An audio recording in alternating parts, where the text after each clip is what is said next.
Tell me about becoming the salutatorian. Is this something you would strive for all your life, or is it something that just happened?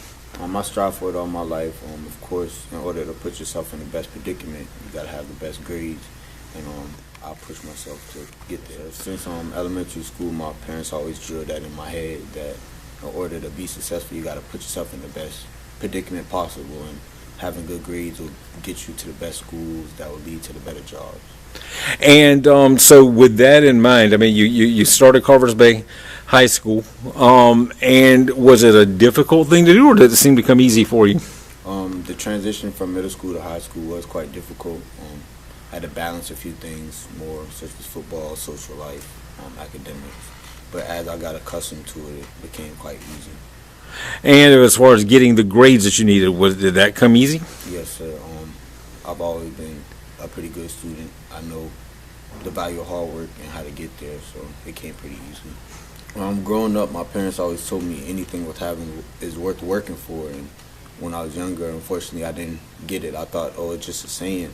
But as I grew up and I began to embark on a new journey as far as middle school and high school, I noticed if you want something, you got to work for it to get it, and if it's worth having, you're going to work twice as hard just to obtain it.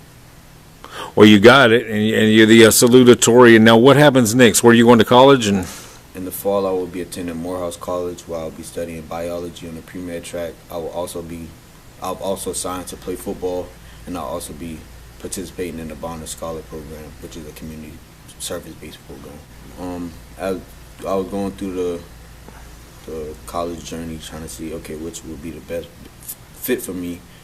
I started doing research, and I wanted to look up top colleges for breeding black, African-American doctors, and Morehouse pulled up in the top 5 out of every college in the nation. So I eventually began to look at Morehouse College, as a whole, seeing the pros and the cons of it, and I just fell in love with the brotherhood. I fell in love with the idea of everybody coming together saying, okay, well, I got a goal, you got a common goal.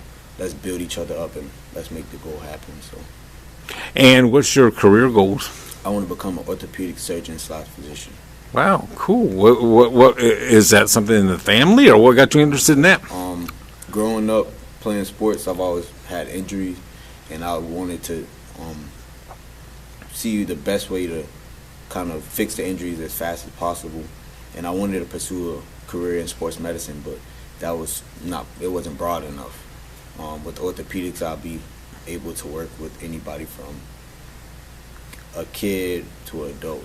So, I say 15 years from now, I see myself owning my own practice, of course doing orthopedics.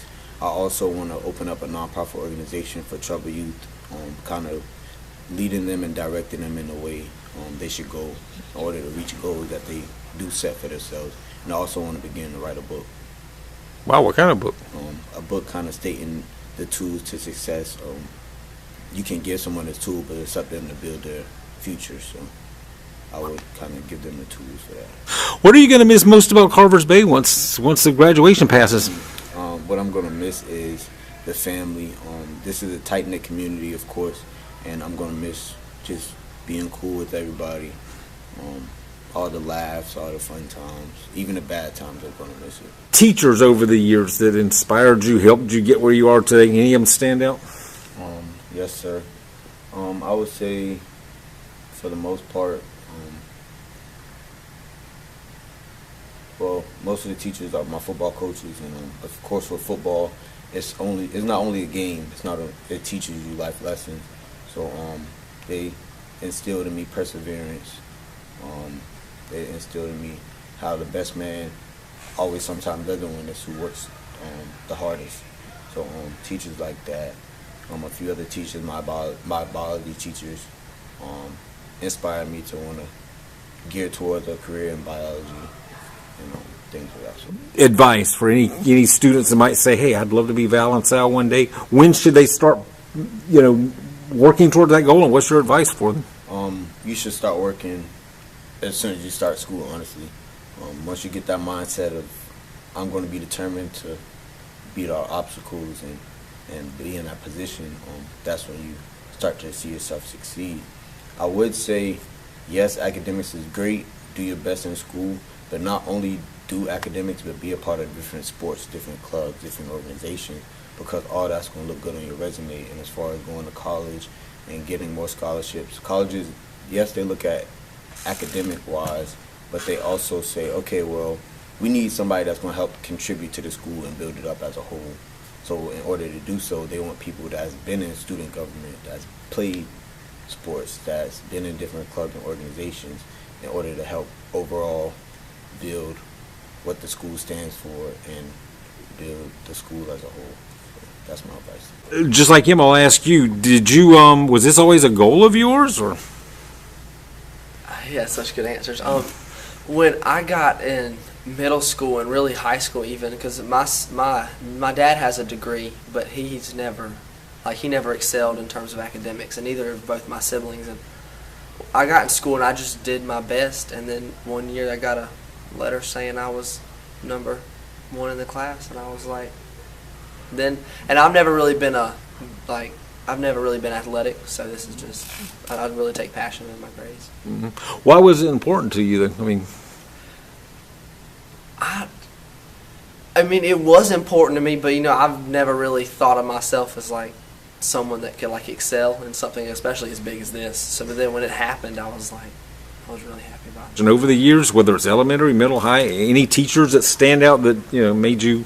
I never really built a relationship with my teachers until I got to high school. So if I had to pick, it would probably be I had Miss Cribb. She was my English 2, Lisa Cribb, 3, and my teacher cadet teacher. So I've been with her for a long time, and probably Miss Wire, my AP US history teacher. Mm-hmm. Now, as far as your future, where are you going to college? I am going to Coastal Carolina University. Any idea? Well, I'm sure you got an idea what you're going to major in? Biology on the pre-med track as well. Oh, but sure. I'm planning on transfer after I finish my biology undergraduate. I plan on. I'm kind of on the fence with both of them. I either want to be a pharmacist or an orthodontist. I'm not really sure. Depends on how long I want to go to school. Yeah, and so what got you interested in that career? I had 2 sets of braces, and my both my sisters had braces, and I've always been I don't know. I thought it was. I just kind of got interested in. I guess that way. I've been around it a lot in my life. I don't really know. I mean, if you look at your life 10, 15 years from now, where do you see yourself? Right here. I don't really want to go far from home. That's why I chose to go to Coastal. Mm-hmm. And opening a practice here? Possibly?